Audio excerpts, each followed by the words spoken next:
नमस्कार, मैं हूँ प्राची खंडेलवाल। इस वक्त हम मौजूद हैं गाज़ीपुर बॉर्डर पर और देखिए, आप देख सकते हैं कि कितनी कड़ी सुरक्षा के बीच दिल्ली पुलिस जो है उन्होंने तैयारियां कर ली है किसानों के आंदोलन के लिए।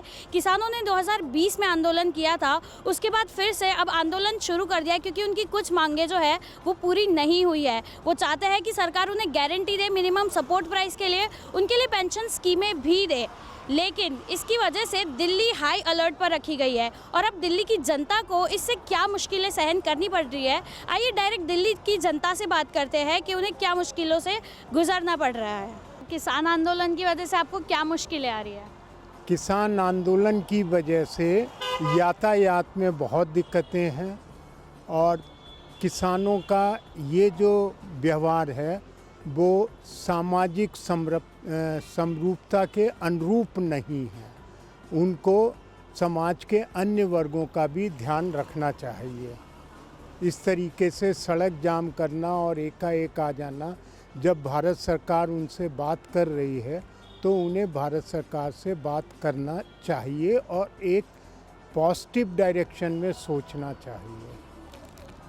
ये जो गाज़ीपुर बॉर्डर है, इस पे तो बहुत दिक्कत है ही। पिछले साल तो हम पूरा 1 साल सफ़र किया था हमने, और अभी आज से हुआ तो पता लगेगा 1-2 दिन में कितनी दिक्कत होती है।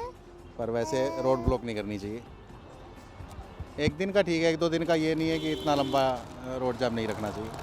मैम, दिक्कत हमें ही क्या, हमें लगता है कि दिल्ली के आसपास रहने वाले सभी लोगों को दिक्कत होना स्वाभाविक है, क्योंकि हम तो चलो यहाँ इंदिरापुरम में रह रहे हैं, दिल्ली में कभी जाएंगे 10 दिन में 15 दिन में, लेकिन रोज़ाना का ट्रैवलिंग करने वालों को तो दिक्कत होना ही है। वो हो ही रहा, होगा भी, बिल्कुल होगा। शंभू बॉर्डर पर पुलिस ने जो है आंसू गैस के गोले बरसाए अन्नदाताओं पर, तो क्या उन्होंने सही किया है? ये सही है?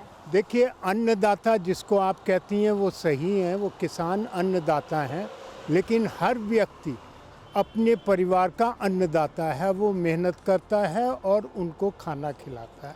किसान किसी को फ्री में तो दे नहीं रहे हैं, वो और ज़्यादा पैसा मांग रहे हैं। उनका एक ये आर्ग्यूमेंट रहता है कि इंडस्ट्री का इतना लोन माफ़ कर दिया, वेव ऑफ कर दिया, और किसानों के लिए ये कुछ नहीं। किसानों के लिए गवर्नमेंट उनसे कोई इनकम टैक्स नहीं लेती है, इंडस्ट्री से बहुत इनकम टैक्स लेती है। किसानों को ये भी सोचना चाहिए, इंडस्ट्री एक साथ कितने लोगों को रोज़गार देती हैं, ये भी सोचना चाहिए। तो गवर्नमेंट के जो एक्शन होते हैं वो एक व्यापक उसमें एरिया में होते हैं। बड़े एरिया में सोच समझ के गवर्नमेंट ये काम करती है। नहीं, ये तो गलत है, क्योंकि जो अन्नदाता है, अन्नदाताओं पे नहीं होना चाहिए। देखिए, अन्नदाता ठीक है, अन्नदाता हैं, मानते हैं, हम हैं भी, लेकिन जो पुलिस है या फौज है वो भी अन्नदाताओं के ही बेटे हैं। अब अन्नदाता हैं वो बाप हो गए, वो जो जवान खड़े हुए उनके बेटे हो गए। अब बेटा बाप पर लाठी तो चला नहीं सकता, लेकिन हाँ, जो जनता दिल्ली के है उसको सुरक्षित रखना भी उसका काम है, और जो ट्रैफिक है उसको भी बरकरार रखना होगा। तो उसकी एवज में वो क्या करें, क्या आप हमें बता सकते हैं? नहीं, बता भी सकते हैं लेकिन बोल नहीं सकते आप। तो गोली चलाने से या लठबाजी करने से उनको ये अल्टरनेट कुछ ना कुछ तो इस्तेमाल करेंगे। मेरे ख्याल से गलत नहीं है। अगर मान लीजिए गलत होता तो वहाँ तक वो करेंगे ही नहीं।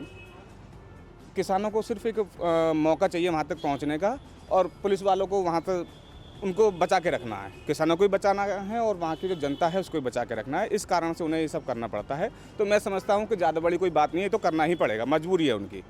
या वो ऐसा कोई काम ना करें जो वो उन्हें ये कदम ना उठाना पड़े। वहाँ के जो प्रशासन है वो उसको कदम ये उठाएंगे ही नहीं अगर वो ऐसा काम नहीं करेंगे। वहाँ ट्रैक्टर और लेकर खड़े नहीं होंगे तो वो क्यों करेंगे ऐसा काम? अगर उनकी तरफ से भी कुछ पहल हुई है तभी पुलिस ने रिवर्ट किया होगा। ऐसा नहीं है कि अभी क्या बात हुई है वो तो पुलिस जाने, मगर अगर किसानों की तरफ से कुछ हुआ है तो उसका जवाब में पुलिस ने किया तो सही किया है। तो आपको ऐसा लगता है 2024 में चुनाव होने वाले, इस वजह से कोई चुनावी एंगल है इस बार किसान आंदोलन में? देखिए, ये तो आप भी समझ पा रहे हैं कि ये आंदोलन अभी हो रहा है और पिछले लास्ट टाइम कब हुआ था।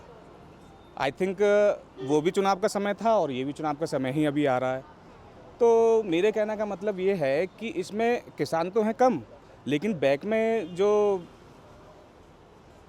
लोग हैं वो विपक्षी पार्टीज़ के मुझे ज़्यादा लगते हैं, क्योंकि चुनावी समय आ रहा है तो बरसाती मेंढकों को कुछ तो बहाना चाहिए ही निकलने का अपने घरों से। तो मैं चाहता हूँ, मैं समझता हूँ वही एक फार्मूला है कि किसानों को आगे रखना, किसानी मुद्दा बनाना और अपना जो षड्यंत्र है चुनाव का वो उसको आगे लेकर के आना। मैं कृषि वैज्ञानिक हूँ, मैं भी कृषि वैज्ञानिक हूँ और मैं ये अच्छी तरीके से समझ रहा हूँ कि ये आंदोलन जो है राजनीतिक रूप से प्रेरित है। किसान को इस समय इलेक्शन से पहले जो पिछली बार उन्होंने किया था तो यूपी के इलेक्शन थे, उन्हें भड़काया गया और बाद में ये बिल्कुल पक्का पता लग गया कि ये राजनीतिक आंदोलन था। इस बार भी 24 के चुनाव को देखते हुए वो सड़क पे आके गवर्नमेंट या मोदी जी को एम्बेरेस करने के लिए ये काम किया जा रहा है। मोदी जी जितना सेंट्रल गवर्नमेंट या मैं प्राइम मिनिस्टर को ही कहूँ, मैं भाजपा का नहीं हूँ, लेकिन हाँ प्रधानमंत्री जो हैं वो किसानों के लिए बहुत अच्छा कार्य किया है, उन्होंने कर रहे हैं और आगे भी करते रहेंगे। ये तो था सिर्फ एक मुद्दा, लेकिन ऐसे ही और मुद्दों पर देश की जनता क्या सोचती है इस बारे में कनेक्ट करने के लिए सब्सक्राइब कीजिए न्यूज़ कनेक्ट।